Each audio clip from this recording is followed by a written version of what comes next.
What's going on, guys? Hope everybody's having a great day. The pop-ups are having a great day because they are coming. We're going to be looking at the event dungeon today.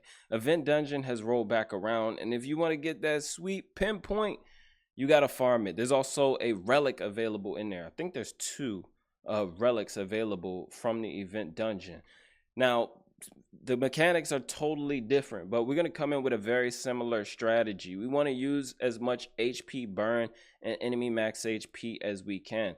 There's a plethora of champs that can come in and place HP burn for us, but specifically we want champions that could do that as well as activate HP burn.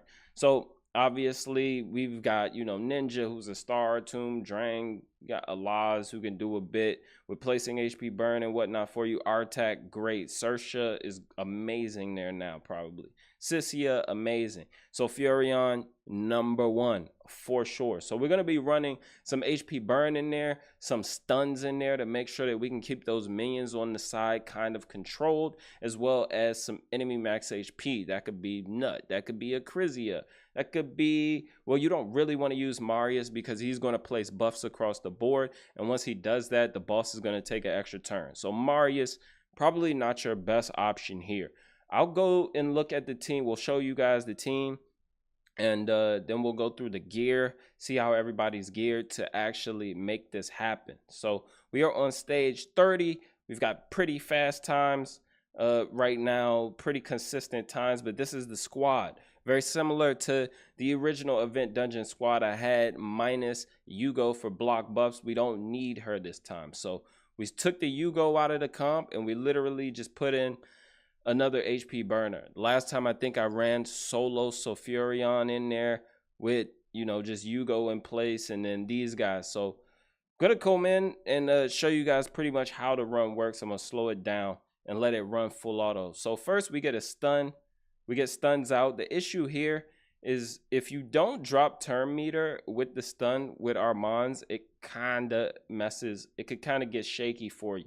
But as you can see, we getting the boss below 50% HP very, very quickly there. We come back around to stuns, but we don't drop turn meter. So these guys could technically come in and get some skills off. Now, HP burn is doing exactly what it needs to do. If anybody dies, that's fine. But the thing we don't want to happen is we really don't want Kaja the Ride to take a turn. Because if Kaja the Ride gets in there and decides she wants to take a turn and places that block debuffs, it throws this entire comp off. So as long as you have a Sulfurion, you're very safe. If you don't have Sulfurion, then you're probably going to have to bring in another reviver option or someone to cleanse you. Someone like Jing Wong is not going to be the best bet, but I'm sure someone's going to find a way to incorporate him into the comp. But someone who can remove those fears for you so you can still be taking turns and making happen what you need to make happen. But in order for HP burn to work, you absolutely need Kaja the Ride to not take a turn. If she takes a turn, things start to fall apart quickly. If you do not stun this Cupidus, things are going to start to fall apart quickly for you. As you can see, we didn't land HP burn across the board there. We didn't decrease the turn meter. She's resisting stuns, which is crazy. So we get block debuffs there, which is pretty much GG at that point. We're gonna get rolled out of the building here unless we get a revive next turn, and then Cupidus counterattacking.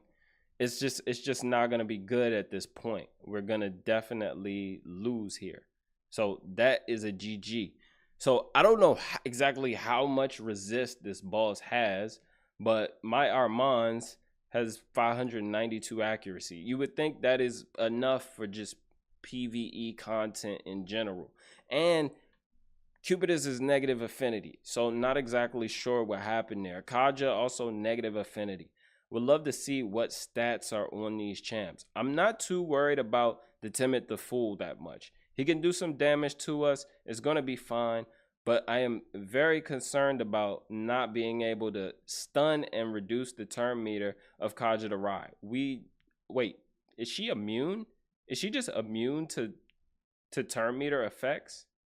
I think, is there something in her kit? I feel like there is something in her kit. Hold on. Need to go look at her kit. Don't make fun of me, guys. I've never played as champion. Yep. Turn meter effects reduced by 50% when used against this champion. So there is the issue. Not going to reduce her turn meter with Armand's much. So your best bet is to probably just lock them out. Which you could do with, I don't know, a warlord, someone that plays block active skills. But even then, you kind of don't want them to do anything. Anything that they do just makes your run take longer. So let's say we did take Armand's out of this comp and we lose our stun, right?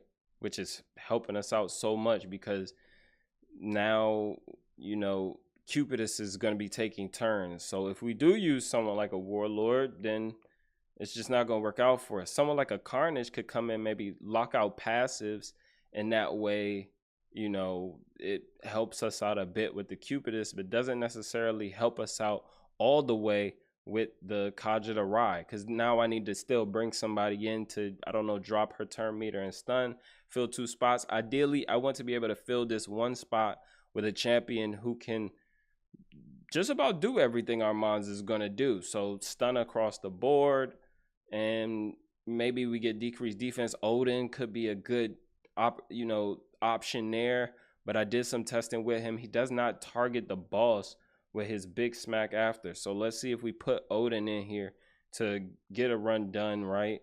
He's going to stun. He's not going to drop turn meter, which is going to hurt us because then we have to worry about these guys taking turns. But let's say we come in here, we get stuns across the board. HP burn is up. This might actually work, but we're going to know now as soon as the boss decides to take their turn. We get a stun. The nut is not fast enough to go right there, but if he was up, and then Kaja is going to come take a turn,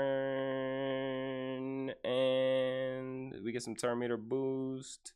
The ball still died. So still a pretty fast run, even though I kind of like Armand's in here, decreasing the turn meter.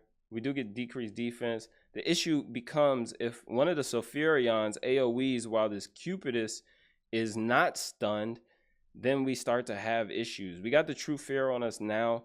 I'm not at all concerned about this True Fear. Okay, Odin goes in, he kills the Kaja to Rai. We've got block damage up. We're pretty safe. This is a pretty fast farm, honestly.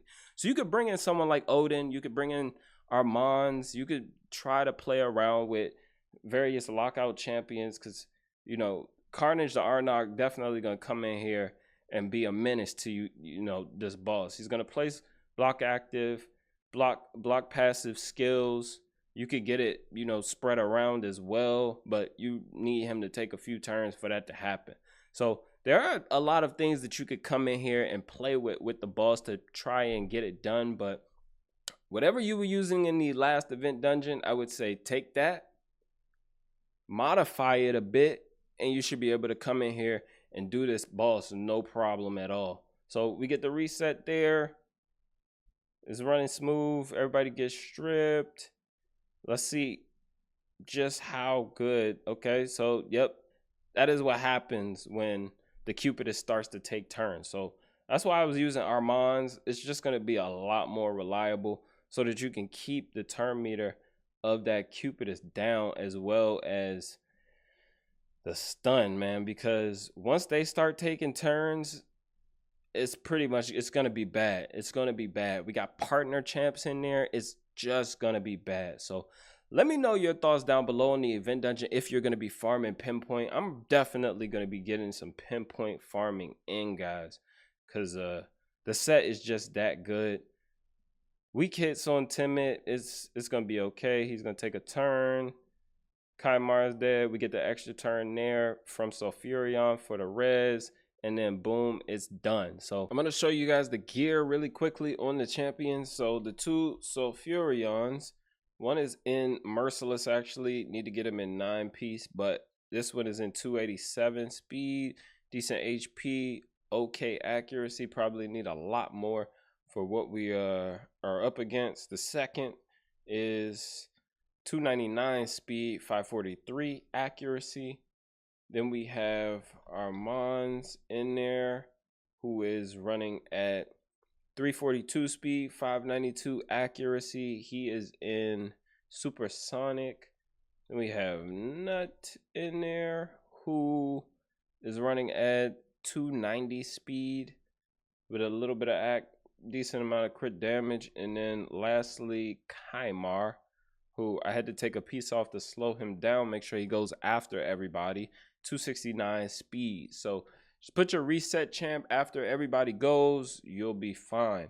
The boss seems very fast, and the boss also gains buffs, turn meter boosts for every buff that you put up. So you want to avoid buffs, stay away from buffs if you can. I know every time we place the shield with Sulfurion, it puts us closer to the boss getting that 10 buffs needed to get the extra turn. So you want to stay away from buffs if you can, which is kind of sad. Wish we could just bring Marius in here. He's amazing. I'm sure someone will be incorporating him in some way. That's going to be all for this one though, guys. Let me know your thoughts on the boss down below, and if you're going to be farming any pinpoint this round in the teams that you're using. I'm sure people are going to come up with some creative teams to get this boss done, but feel free to subscribe to the channel, guys. It helps me out a ton. Like the video and let me know your thoughts down below. Until next time, be good and be well.